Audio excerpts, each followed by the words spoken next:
जय हिंद दोस्तों, सैनिक समाचारों में आपका हार्दिक स्वागत है। सबसे पहले बात करूंगा दोस्तों हेडलाइंस की। मैं खुशखबरी ये बात कहना चाहता हूं कि आखिर हमारे 50 से 60 लाख केंद्रीय कर्मचारी पेंशनर्स हैं, उनकी मांग 8वें वेतन आयोग के सामने भारत पेंशनर समाज ने रखी है, और जो कि 10 लाख उस एसोसिएशन के अंदर लोग काम करते हैं और सरकार की तरफ से अधिकृत है, तो वजन भी बड़ा पड़ेगा। अब 13 मांगे रखी हैं, डीए को लेकर, फिटमेंट फैक्टर को लेकर, एडिशनल पेंशन को लेकर, कम्यूटेशन को लेकर। इसके ऊपर मैं ये जो उनका मेमोरेंडम जो उन्होंने कहा है कि ये पॉइंट से बात हुई, इसके ऊपर डिस्कशन करेंगे। दूसरी बात दोस्तों, अभी 15 अगस्त आने वाला है और माननीय प्रधानमंत्री जी ने इसकी शुरुआत कर दी है कि हर घर तिरंगा हर दिल तिरंगा, यानी सबसे पहले राष्ट्र होना चाहिए। और मैं चाहता हूं कि 365 दिन ऐसे ही भाईचारा और देश प्रेम बना रहा है। इसके ऊपर साथ ही रक्षा मंत्री जी ने लाल किले से क्या कहा, यानी एनसीसी कैडेट्स के जरिए पूरे देश के युवाओं को दिया है संदेश। और एक हवलदार यानी जिसने तोड़ा दम, यानी देश के लिए हुआ कुर्बान। साथ ही मैं बात करूंगा, ये छोटे बच्चों ने दिखाया कि दिल बड़ा होना चाहिए, इंसान बड़ा नहीं होता है। और समाज में किस तरीके से आज रिश्ते तार तार हो रहे हैं, यह भी आपके सामने रखूंगा। एक सूबेदार मेजर 1971 का हीरो आज भीख मांगने पर क्यों है मजबूर। हाँ ये दोस्तों, ये तस्वीर आपके सामने। और सीआरपीएफ का दर्द कि हर जगह हमें इस्तेमाल किया जाता है, अब हमें कुत्ते भगाने की ड्यूटी मिली है, क्या ये सही है? तो आइए दोस्तों, खबर करते विस्तार से। सबसे पहले मैं बात करूंगा, जिस तरह आपने खबरें देखी होंगी, संसद के अंदर, लोकसभा के अंदर 8वां वेतन आयोग चल रहा है, राज्यसभा के अंदर 8वें वेतन आयोग पर सवाल पूछे जा रहे हैं और मीटिंग्स लगातार हो रही हैं दोस्तों। मीडिया में, print media, electronic media, national channel, हर जगह 8वां वेतन आयोग की बातें चल रही हैं। संसद में अभी मानसून सत्र चल रहा है, बहुत सारे सवाल हो रहे हैं, वित्त राज्य मंत्री जवाब दे रहे हैं, मीटिंग। और जैसा कि अभी 3 दिन मीटिंग का प्रोग्राम दिल्ली में था, तो पहली बार भारत पेंशनर समाज ने 8th पे कमीशन के डेलीगेट के साथ मीटिंग किया और मीटिंग के बाद 9 अगस्त को अपना एक लेटर जारी कर दिया कि हमने इन मुद्दों पर मीटिंग की है।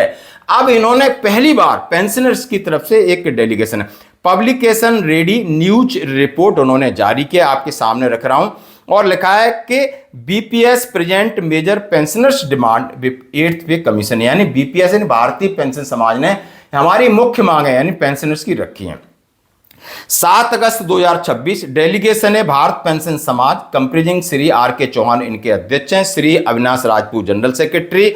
और उन्होंने कहा है कि हमने जाकर honourable 8th pay commission at Chandralok building जनपद में जाकर मीटिंग किया और ये मेमोरेंडम दिया दोस्तों।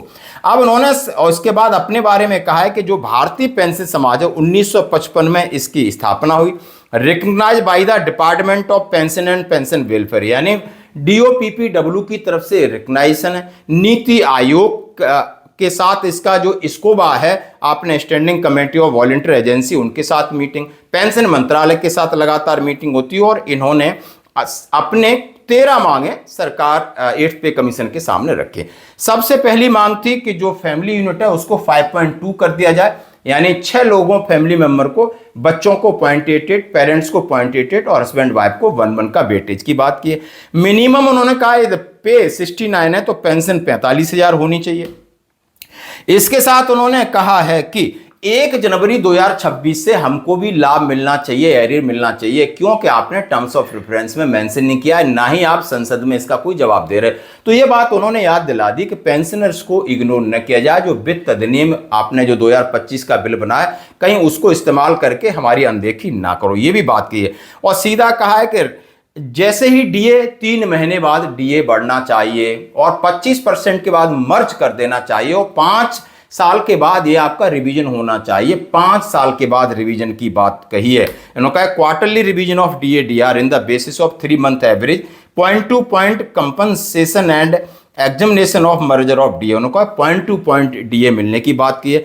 साथ ही साथ उन्होंने कहा है कि 8th पे कमीशन के साथ और भी हम आगे मीटिंग करना चाहेंगे। इसके साथ उन्होंने कहा है कि एडिशनल पेंशन है और उसके लिए उन्होंने कहा है 65 एज के बाद मिलना चाहिए। कम्यूटेशन रिकवरी यानी रिटायरमेंट के 11 साल तक होनी चाहिए, रिटायरमेंट के 11 साल तक होनी चाहिए। उसके बाद ये 11 साल के बाद इन्होंने अपना लॉजिक दिया है कि 60 साल के बाद 71 साल एज हो जाती है, उसके बाद आपको यानी कम्यूटेशन रिकवरी बंद कर देनी चाहिए। हेल्थ के बारे में बात किया, इस तरीके से 13 पॉइंट रखें। अविनाश राजपूत जनरल सेक्रेटरी, आपको चाहिए ले सकते हो। और इसी के ऊपर तमाम प्रिंट मीडिया में खबरें हैं। 8वें वेतन आयोग पेंशनभोगी चाहते हैं कि महंगाई भत्ता 3 महीने में संशोधित किया जाए और 25% के बाद इसको मर्ज किया जाए, और तमाम इस तरीके की खबरें जो मैं आपके सामने रख रहा हूं, इसी को बेस करके प्रिंट मीडिया, इलेक्ट्रॉनिक मीडिया ने खबरें चलाई। तो धन्यवाद दोस्तों, पेंशनर समाज का धन्यवाद देता हूं कि जबरदस्त तरीके से जबरदस्त मांगे उन्होंने रखी हैं और एक अहमियत है, इनका एक लेवल है, मैं इसलिए आपके सामने रख रहा हूं। जैसा कि अब खबरें हैं, 8 पे कमीशन चलेगा, लगातार खबरें आएंगी। खबरें टीवी पैनल के ऊपर भी आती हैं और जो फाइनेंशियल एक्सपर्ट भी देते हैं, संसद में भी बात चल रही है और सड़क पर भी बात चल रही है। बहुत सारे केंद्रीय कर्मचारी नेता हैं इस पर लगे हुए हैं। तो दोस्तों लगातार अपडेट आपके सामने रहेगा। अब मैं बात करूंगा माननीय प्रधानमंत्री, हर घर तिरंगा, राष्ट्र के नाम समर्पण बहुत जरूरी है।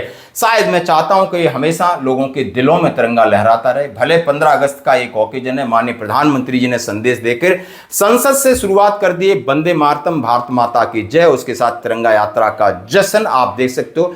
इसके लिए आप अपनी सेल्फी लीजिए और हरघरतिरंगा.com में अपलोड कीजिए, ये आपके सामने है दोस्तों। अब मैं बात करूंगा रक्षा मंत्री, लाल किले से देश के रक्षा राज्य मंत्री संजय सेठ जी ने एनसीसी कैडेट्स को माय भारत वॉलंटियर को संबोधित किया। उन्होंने कहा राष्ट्र का मजबूत स्तंभ है एनसीसी। आपने संबोधन में उन्होंने एनसीसी को विकसित भारत का ब्रांड एम्बेसडर बताया, सेकंड लाइन ऑफ डिफेंस बताया। एनसीसी कैडेट अनुशासन, समर्पण, राष्ट्र सेवा की भावना के साथ देश के युवाओं के लिए प्रेरणा स्रोत है। एक्चुअली हमारी फाउंडेशन ही एनसीसी है और इसके लिए रक्षा मंत्री जी का भाषण आप सुन सकेंगे। आज ज्ञान दिवस पर और ये ऐतिहासिक लाल किला, और हम कह सकते हैं मित्रों कि एनसीसी कैडेट जिनका मूल उद्देश्य नेशन फर्स्ट, राष्ट्र प्रथम, जिनका नेतृत्व, जिनका अनुशासन, मोटिवेशन, एनर्जी देश आप देखकर तो क्या देश के सेकंड लाइन ऑफ डिफेंस हो, आप 2000 कैडेट हो, लेकिन आप पूरे भारत को रिप्रेजेंट कर रहे हैं।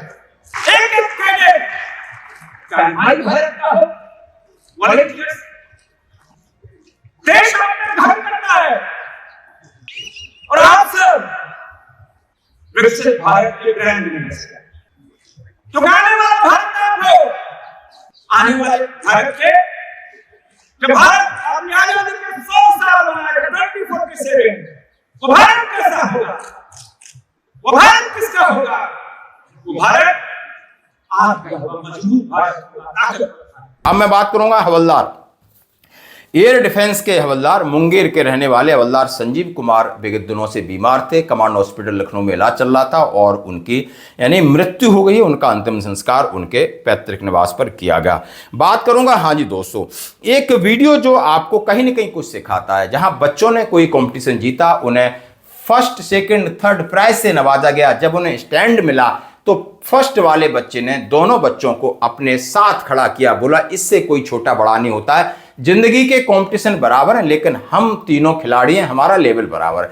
कितना अच्छा वीडियो, बहुत बड़ा संदेश देके जाता है। अब मैं आपके सामने उन कुछ लड़कियां हैं जो भटकी हुई हैं, भटकी दो चीजों में, या तो पैसे के चक्कर में भटकी हुई हैं, या कहीं प्यार के चक्कर में भटकी, या उनकी शादी कहीं ना कहीं गड़बड़ा गई है। अब उन्होंने इस तरीके का एक बिजनेस अडॉप्ट किया है जिसको हम देह व्यापार कहते हैं। बड़े दुख की बात है कि आज के युग में ये बीच में बंद हो गया था, लेकिन अब आप देख सकते हो कहीं ना कहीं लोग कितने भटके, एक दो नहीं, आप सैकड़ों की संख्या में हर होटलों में अब यही बिजनेस चलने लगा है। यानी अब इनको कौन स्वीकार करेगा? समाज करेगा या परिवार करेगा या कोई व्यक्ति करेगा? आखिर कहां जा रहा है हमारा समाज इस पैसे के चक्कर में? रिश्ते तो तार तार हो ही रहे हैं, क्योंकि इसमें से बहुत सारी वो हैं जिनके डिवोर्स केसेस कोर्ट में चल रहे हैं और तमाम ऐसी चीजें हैं, जो कुछ लड़के हैं जो तलाकशुदा हैं और कहीं ना कहीं भटकी हुई हैं। भगवान इनको सद्बुद्धि दे। अब मैं बात करूंगा सूबेदार मेजर का एक वीडियो, जिनका नाम है सूबेदार मेजर ऑनरी कैप्टन प्यारा सिंह। इनके घर में चोरी होती है, पूरा घर लूट के ले जाते हैं 17-18 लोग और इनको पीट के यानी किस तरीके से डाल के जाते हैं। आज थोड़े खड़े हुए हैं, लड़खड़ा रहे हैं और विनम्र निवेदन कर रहे हैं कि हमारी मदद करो, हमारी वाइफ भी बीमार है, हम भी बीमार हैं। और कभी सेना के आप हीरो रहें, सूबेदार मेजर रहें, लेकिन वक्त और ये कहते ना कि बुढ़ापा किस तरह इंसान को मजबूर बनाता है, इसकी एक जीती जागती तस्वीर आपके सामने। साथ ही मैं बात करूंगा हाँ जी सीआरपीएफ का दर्द। उनको कहा गया है कि राजौरी में कुत्तों से लोग बहुत परेशान हैं, अब पुलिस तो उनको संभाल नहीं सकती है, सीआरपीएफ को ड्यूटी दी है। सीआरपीएफ वाले कह रहे हैं कि यानी निष्पक्ष चुनाव तो सीआरपीएफ, वीआईपी ड्यूटी तो सीआरपीएफ, आतंकवाद सीआरपीएफ, नक्सलवाद सीआरपीएफ, अलगाववाद सीआरपीएफ, यानी कहीं भी मानवता की प्रॉब्लम है सीआरपीएफ, हर जगह सीआरपीएफ को आप इस्तेमाल कर रहे हैं। अब हद ये हो गई कि आप कुत्तों के लिए भी हमें इस्तेमाल करोगे, कहीं ना कहीं हमारी साख पर बट्टा है। तो दोस्तों आज की खबरों में इतना ही, बने रहिए हमारे साथ, कमेंट्स जरूर करें। धन्यवाद।